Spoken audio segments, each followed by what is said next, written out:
વાહ હું કેવું છું આશુબેન અહીંયા વધારે ઠંડી લાગે કે બરફમાં બરફ કરતા અહીંયા ઠંડી બહુ લાગે હું તો એમ કહું ઓલા જો પાછળ આવે છે ઓલા પણ બરફ પડતો અહીંયા બરફ જ નહોતો મેં તો એમ કીધું ટોપી ને એવું કાંઈ નહીં લીધા પંજાબ બધું બસ देखो हमने तो देसी जुगाड़ लगा दिया 1.5 लाख की साल है भाई 1.5 लाख की પણ મસ્ત ફેટો વળી ગયો છે આવો રોજ નથી વળતો આજ કોને ખબર ને ભાઈ અત્યારે છે ને આમાં આ જે બરફ પીડ્યો ને એના કારણે છે ને અડધા પ્લેન તો અમારા કેન્સલ થઈ ગયા કાલે કુલ્લુ કે કસોલ ને કઈ હતું ભેગું છું નહીં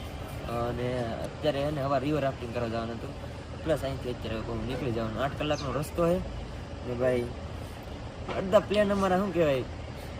કેવા શું થાય એનું કંઈ નક્કી નથી હવે આજ નીકળવાનું છે 8 કલાકનો રસ્તો છે અને અમારો સફર હવે શું કહેવાય પાછો 2 દિવસ તો આમને બીજો જાય ટ્રેવલમાં વધારે ટાઈમ બીજો ગયો કેમ કે બરફને એવું પીડ્યું હતું એના કારણે જ્યાં જ્યાં જવું હતું ત્યાં જઈ ન એકા ઓલમોસ્ટ વધારે બરફ પીડ્યો હોય તો મનાલીની અંદર હોત તો પછી ત્યાં 2-3 દિવસ ફસાઈ જતા એટલે કાલે વહેલા નીકળી જાય અને અત્યારે નાસ્તો ને એવું કરી લીધું છે